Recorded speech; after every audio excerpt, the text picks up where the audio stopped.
Okay. I'm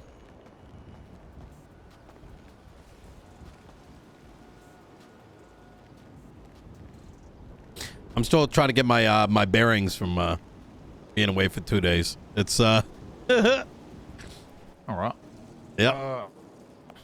I can probably knock mine out pretty quick here. One being VAF legislation. Just want to update you on our end of that. I know there was potentially some things coming out here shortly, but we, as you've directed, we proceeded with at least trying to amend it. We've met with the contesting party. Yep. And we're putting together another draft. Ooh, that's good. That's supposed to be reposted, we're told.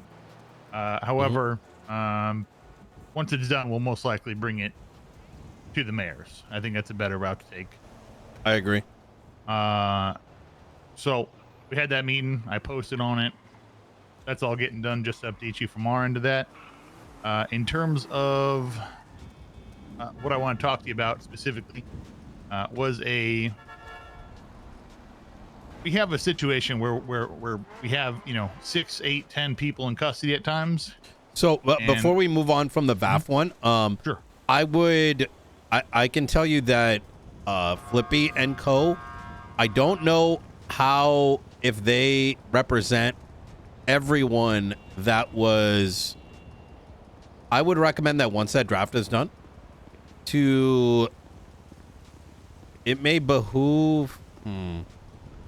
Maybe worth getting a couple more people taking a look at it, so it doesn't get contested. But what were the key problem points that were brought up? Key problem points were one, old VAFs were converted to the new VAF system, transferred into a 3-point. That was an issue because the 3-point violations were permanent. It was the fact that there are permanent VAFs.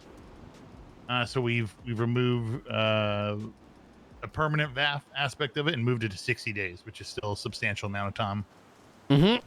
Okay. Fees, instead of being based off of the class of the vehicle, or based off the crime.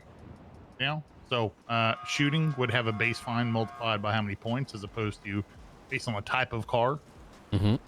Which I think are great changes. Hearing it, they're good. The name VAF scares people.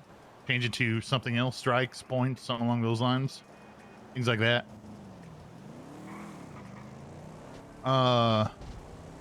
There was a couple other changes in there as well. That's not coming to mind this very moment.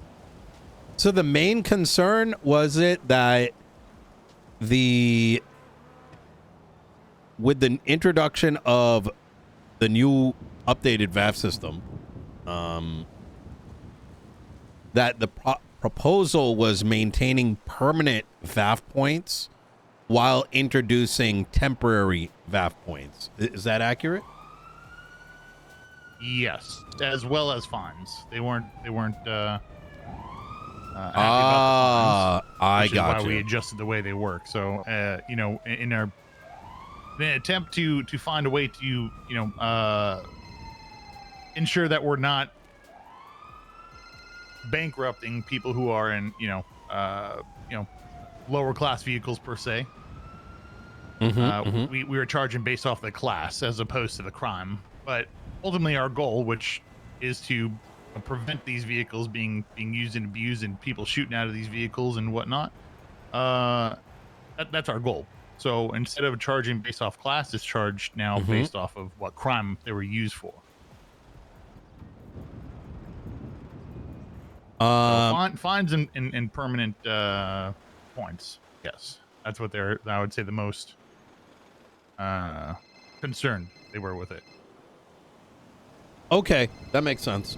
Quickly, I need to answer this call here just real quick. Apologize.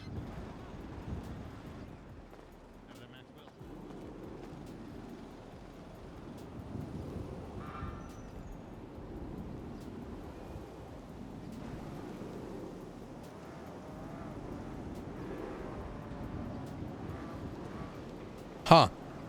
Wait, so Okay. Oh. All right, apologies there. All right. Um. All right, that makes sense.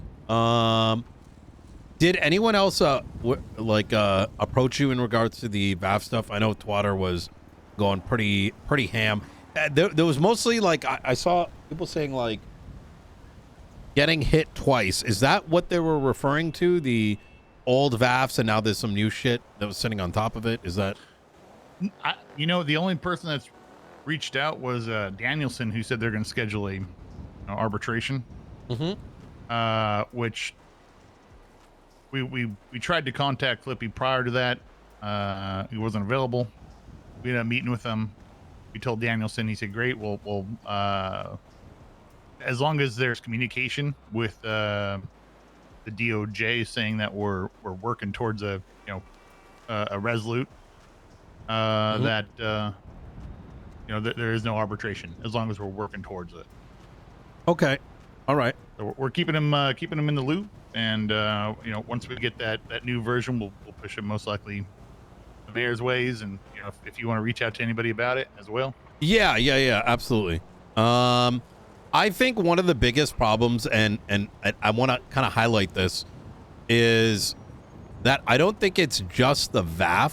The VAF, I think, maybe let's call it the powder keg. But there is still an inherent underlining issue that the entire city, I think, is getting bled dry.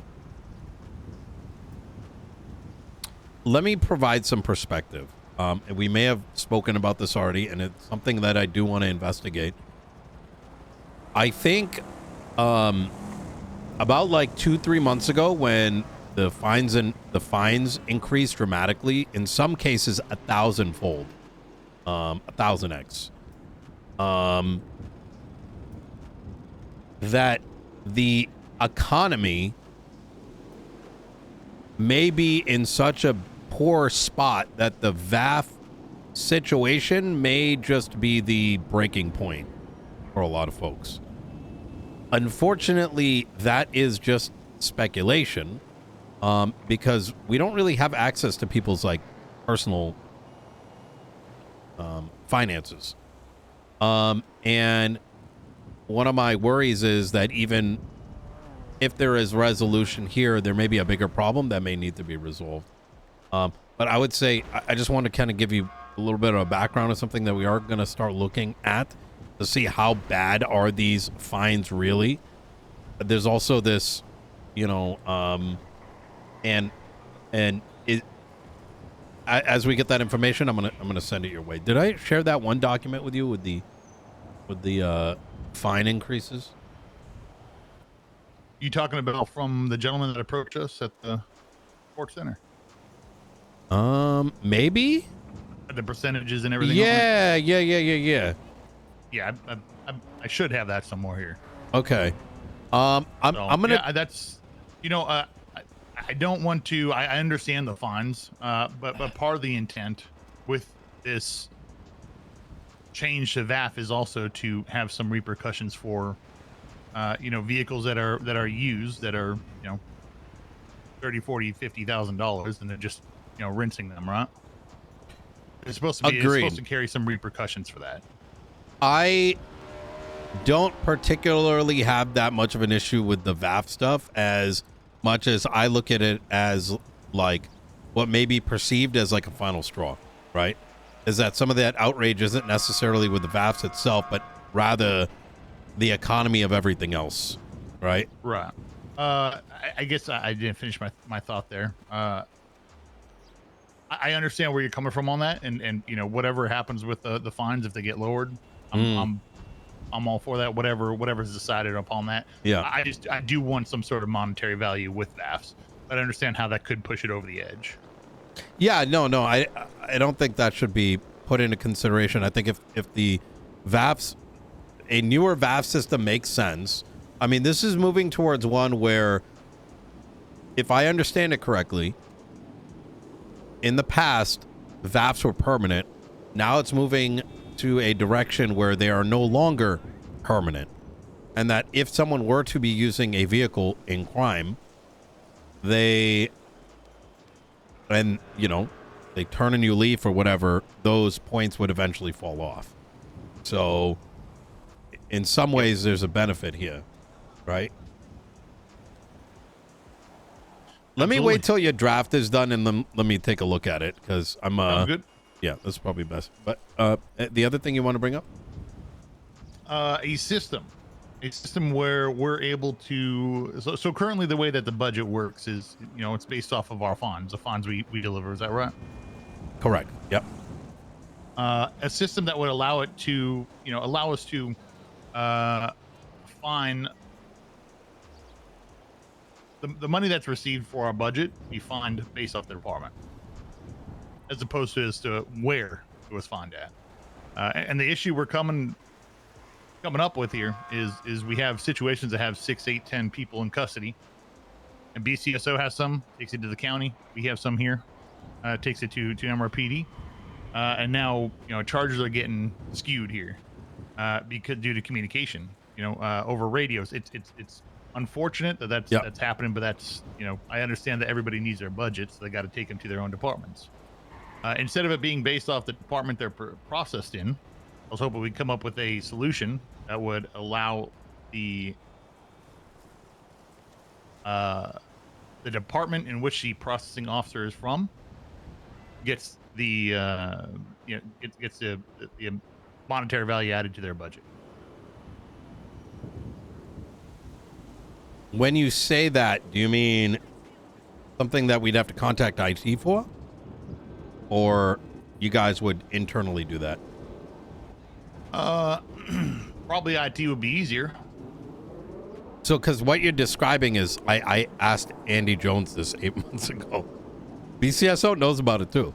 I told him that's where the feud began. I told him, like, listen, just fucking process them down here and just make note of it. You know what I mean? Someone just goes in, tabulates, and if you guys are reimbursing BCSO for helping you guys down here, then so be it. You know what I mean? Okay. What is the exact percentage of a bill? Then do you know? 25%. 25%. Okay. Like, that decision is totally up to you. Like, how you guys do your budgeting, like, I've kind of like been hands off. I think whatever approach allows proper charges and representation or whatever of individuals, the better. So, like, if people are doing all the processing down here and you're chopping up checks for like reimbursement up north, I mean, I'm perfectly okay with that. I mean, I think that makes sense. All right. Then we'll have to look at IT's off the board then, right? I think IT is a dangerous road to cross into, because I